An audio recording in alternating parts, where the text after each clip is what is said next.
خوشی و مسرت کی فضا میں اصل ورلڈ کپ کی پروموشن کا ٹور جاری ہے۔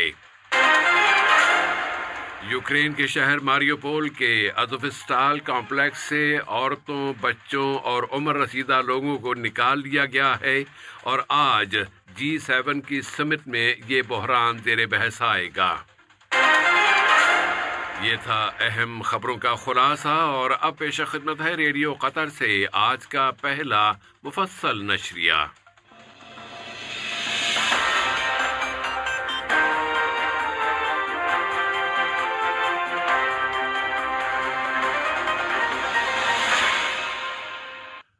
بسم اللہ الرحمن الرحیم۔ قطر نے برادر ملک عرب جمہوریہ مصر میں نہر سویز کے مشرقی حصے میں پانی کی سطح بلند کرنے والے اسٹیشن کو نشانہ بنانے والے حملے کی شدید ترین الفاظ میں مذمت کی ہے۔ اس حملے میں 11 مصری فوجی جاں بحق اور 5 دوسرے زخمی ہو گئے ہیں۔ ہلاک ہونے والوں میں ایک فوجی افسر بھی شامل ہے۔ وزارت خارجہ نے اپنے ایک بیان میں قطر کے اس مستقل موقف کو دہرایا ہے کہ وہ ہر طرح کے تشدد اور دہشت گردی کو مسترد کرتا ہے، خواہ اس کی وجوہات و اسباب کچھ بھی کیوں نہ ہوں۔ وزارت خارجہ نے قتل ہونے والوں کے رشتہ داروں اور مصر کی حکومت اور عوام سے قطر کی جانب سے تعزیت کا اظہار کرتے ہوئے زخمیوں کی جلد از جلد شفا یابی کی تمنا کا اظہار کیا ہے۔ مسئلہ فلسطین کے بارے میں اپنے مستقل موقف کی بنیاد پر قطر نے قابض اسرائیلی حکام کے منصوبوں کی منظوری پر متنبع کیا ہے۔ ان منصوبوں کے مطابق مقبوضہ مغربی کنارے میں مزید 4000 رہائشی یونٹ تعمیر کیے جائیں گے۔ قطر نے کہا ہے کہ یہ منصوبے بین الاقوامی قانون اور بین الاقوامی قراردادوں کی صریح خلاف ورزی ہیں۔ قطر نے عالمی برادری سے اپیل کی ہے کہ وہ قابض انتظامیہ کو ان منصوبوں کی منظوری سے روکنے اور آبادکاری کی پالیسیوں کو رکوانے کے لیے فوری طور پر حرکت میں آئے۔ قطر کے اس موقف کو فلسطین کی جانب سے سراہا گیا ہے، جس کا اظہار ملک میں فلسطین کے سفیر جناب منیر غنام نے قطر ریڈیو کو دیے گئے اپنے ایک انٹرویو میں کیا ہے۔ بچوں اور مسلح تنازع سے متعلق اقوام متحدہ کے سیکرٹری جنرل کی خصوصی نمائندگی کو 25 سال مکمل ہونے کے موقع پر قطر کی سرپرستی میں بچوں اور مسلح تنازع کی تصویروں کی ایک نمائش کا انعقاد عمل میں لایا گیا ہے۔ اس نمائش کا عنوان رکھا گیا ہے مایوسی سے امید کی جانب، بچے مسلح تنازع کے بعد۔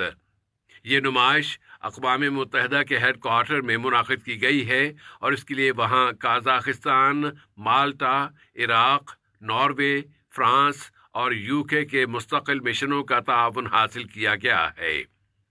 اقوام متحدہ میں قطر کی مستقل مندوب الشیخہ علیہ احمد بن سیف آل ثانی نے اس نمائش کا افتتاح کیا ہے، جس میں عراق، شام، غزہ، دارفور، جنوبی سوڈان، ڈیموکریٹک کانگو اور تنازع کے دوسرے کئی مقامات کے بچوں کی تصویریں رکھی گئی ہیں۔ قطر کی مستقل مندوب نے اس موقع پر کہا ہے کہ قطر بچوں کو تباہ کن تنازع کے اثرات اور تعلیم کو حملوں سے بچانے کو اولین اہمیت دیتا ہے۔ انہوں نے کہا ہے کہ قطر مسلح کشمکشوں اور بچوں سے متعلق سیکرٹری جنرل کے خصوصی ایلچی کے دفتر کے تابع ان بچوں کے تحفظ کے مرکز کی میزبانی کر رہا ہے جو مسلح تنازع سے متاثر ہو گئے ہیں۔ میلے کی فضا میں فٹ بال ورلڈ کپ کا پروموشن ٹور جاری ہے، جبکہ اب فیفا قطر 2022 کے ورلڈ کپ کے افتتاح کو تقریباً 6 ماہ باقی رہ گئے ہیں۔ یہ ٹور پروموشن کے ان منصوبوں کا ایک حصہ ہے جن پر عرب دنیا اور مشرق وسطیٰ میں پہلی مرتبہ منعقد کیے جانے والے اس مونڈیال سے پہلے عمل درآمد کیا جا رہا ہے۔ قطر میں اپنے پروموشن ٹور کے چوتھے روز آج یہ cup trading centre Doha festival city جائے گا۔ وہاں سے ٹریڈنگ سینٹر پلس فیندوم اور پھر سوق واقف سے ہوتے ہوئے واپس مشیرب کے علاقے میں محمد بن جاسم ہاؤس پہنچے گا۔ اس سے قبل کل کے اسٹور کے تیسرے روز یہ ورلڈ کپ 4 مختلف مقامات پر گیا تھا اور اس میں دحیل میں national command centre, Olympic and sports Qatar museum اور مارینا مسیل ایریا سے ہوتے ہوئے دوحہ کے دل مشیرب میں مجلس محمد بن جاسم پہنچا تھا۔ وزارت صحت عامہ نے اعلان کیا ہے کہ ملک میں کووڈ-19 کے مزید 77 نئے مصدقہ کیسز رجسٹر ہوئے ہیں، جبکہ مزید 68 مریض اب صحت یاب ہو گئے ہیں۔ اس طرح قطر میں اب تک اس بیماری سے شفا پانے والوں کی کل تعداد 3,63,749 ہو گئی ہے۔ اب یوکرین میں ہونے والی جنگ کی تازہ صورتحال پر ایک نظر ڈالتے ہیں۔ یوکرین کی نائب وزیر اعظم ایرینا فیریشچوک نے انکشاف کیا ہے کہ ساحلی شہر ماریوپول میں فولاد تیار کرنے کے ازوفستال کمپلیکس سے تمام سول عورتوں، بچوں اور عمر رسیدہ لوگوں کو نکال لیا گیا ہے۔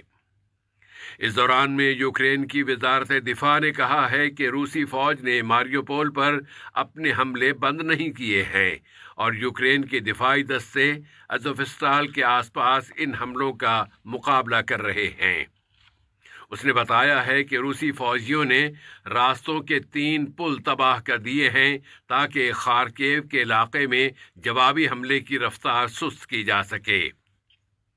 اس اثناء میں G7 میں شامل ملکوں کے قائدین آج ویڈیو کمیونیکیشن کے ذریعے یوکرین کے صدر ولودیمیر زیلنسکی کے ساتھ اپنی سمٹ منعقد کر رہے ہیں تاکہ یوکرین کی اس جنگ کی تازہ ترین صورتحال پر بحث کر سکیں۔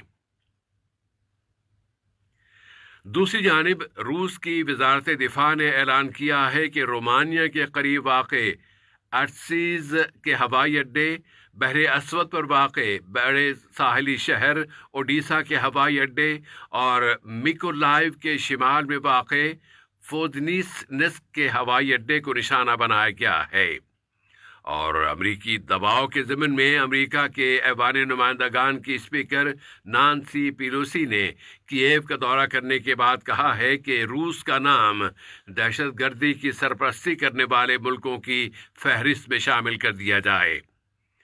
نانسی پیلوسی نے کہا ہے کہ اس اقدام سے ماسکو پر لگائی گئی پابندیوں کے اثرات میں مزید اضافہ ہوگا۔ آج اتوار کے روز سن 2022 کے لبنانی پارلیمانی انتخابات کا دوسرا مرحلہ شروع ہو رہا ہے۔ اس میں یورپ، شمالی اور جنوبی امریکہ، افریقہ اور امارات میں مقیم لبنانی باشندے ووٹ ڈالیں گے۔ ان انتخابات کے ذریعے 128 ممبران پر مشتمل نئی پارلیمنٹ منتخب کی جائے گی جو اگلے 4 سال کام کرے گی۔ اس سے قبل ان انتخابات کے پہلے مرحلے میں گزشتہ جمعے کے روز عربی ملکوں اور ایران میں مقیم لبنانی باشندوں نے ووٹ ڈالے تھے، جبکہ خود لبنان میں موجود لبنانی باشندے رواں مہینے مئی کی 15 تاریخ کو پارلیمانی الیکشن میں ووٹ ڈالیں گے۔ ایٹمی مذاکرات سے متعلق یورپی یونین کے کوآرڈینیٹر انریکی مورا پرسوں منگل کے روز تہران کا دورہ کریں گے۔ یہ دورہ ایسے وقت میں کیا جا رہا ہے جبکہ یورپی یونین نے اعلان کیا ہے کہ وہ جمود کو توڑنے اور سن 2015 میں ایران کے ساتھ طے پانے والے ایٹمی سمجھوتے کو بچانے کی کوششیں کر رہی ہے۔ ایران کے ایٹمی مسئلے سے اب شمالی کوریا کے ایٹمی مسئلے کی طرف چلتے ہیں، جہاں شمالی کوریا نے جنوبی کوریا کے فوجی ذریعوں کے مطابق سمندر سے خشکی پر مار کرنے والا ایک بیلسٹک میزائل داغا ہے۔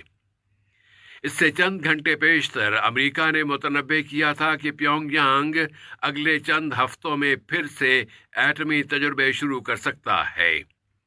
اس سال کے دوران پیونگ یانگ کا یہ 15واں میزائل ٹیسٹ ہے۔ اس سے پہلے اس نے گزشتہ مارچ کے مہینے میں بین البر اعظمی میزائل داغا تھا، جو سن 2017 کے بعد اس کا اس نوعیت کا پہلا تجربہ تھا۔ آج کے یہ نشریہ ختم ہونے سے قبل اہم خبروں کا خلاصہ ایک مرتبہ پھر پیش خدمت ہے۔ قطر نے نہر سوئز کے واٹر اسٹیشن کو نشانہ بنانے والے حملے کی سخت الفاظ میں مذمت کی ہے۔ اس حملے میں 11 فوجی جاں بحق اور 5 دوسرے زخمی ہو گئے ہیں۔ قطر نے اقوام متحدہ کے ہیڈ کوارٹر میں تصویروں کی ایک نمائش منعقد کی ہے، جس میں مسلح تنازع سے متاثرہ بچوں کی تصویریں دکھائی گئی ہیں۔ خوشی و مسرت اور میلے کی فضا میں اصل ورلڈ کپ کی پروموشن کا ٹور جاری ہے، اور شہر ماریوپول کے ازوفستال کمپلیکس سے خواتین، بچوں اور عمر رسیدہ لوگوں کو نکال لیا گیا ہے، اور آج G7 کی سمٹ میں یہ بحران زیر بحث آئے گا۔ ریڈیو قطر سے آج کا پہلا نشریہ اپنے اختتام کو پہنچا۔ فی امان اللہ۔ ہمارا دوسرا بلیٹن شام